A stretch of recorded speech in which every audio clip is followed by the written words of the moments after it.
German Zeppelin Hindenburg, Queen of the Skies, seen here from a universal newsreel camera plane as it sped over New York to its tragic end at Lakehurst, New Jersey, now lies at the Naval Air Station a twisted mass of metal. Shortly after these pictures were taken, showing the great Skyliner saluting the millions watching it from below on its first trip of the season, the huge craft exploded while docking and blazed to a fiery end, taking the lives of almost half its 99 passengers and crew.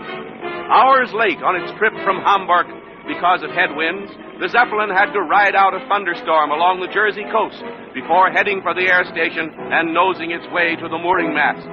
The wind is bad and the docking is a ticklish one, but it's all a thrill for the crowd of happy passengers eager to land after their transoceanic trip.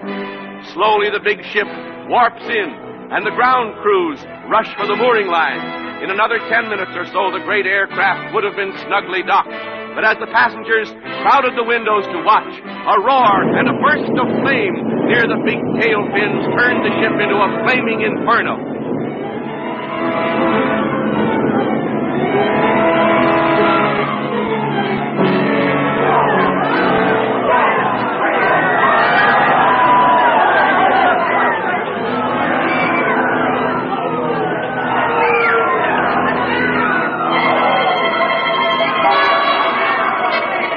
Passengers and crew, the fortunate among them, fell or jumped and were dragged to safety before the fiery furnace took their lives.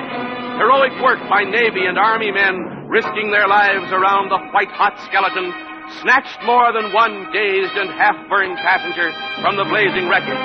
But for the most of those trapped in the incandescent tangle, there was no hope. It's the greatest of miracles that anyone came out of the disaster alive.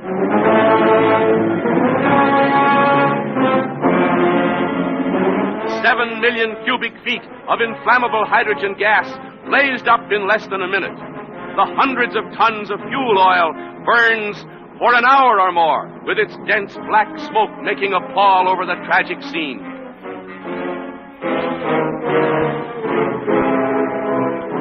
In all the history of air disasters, this is the worst, the most terrible.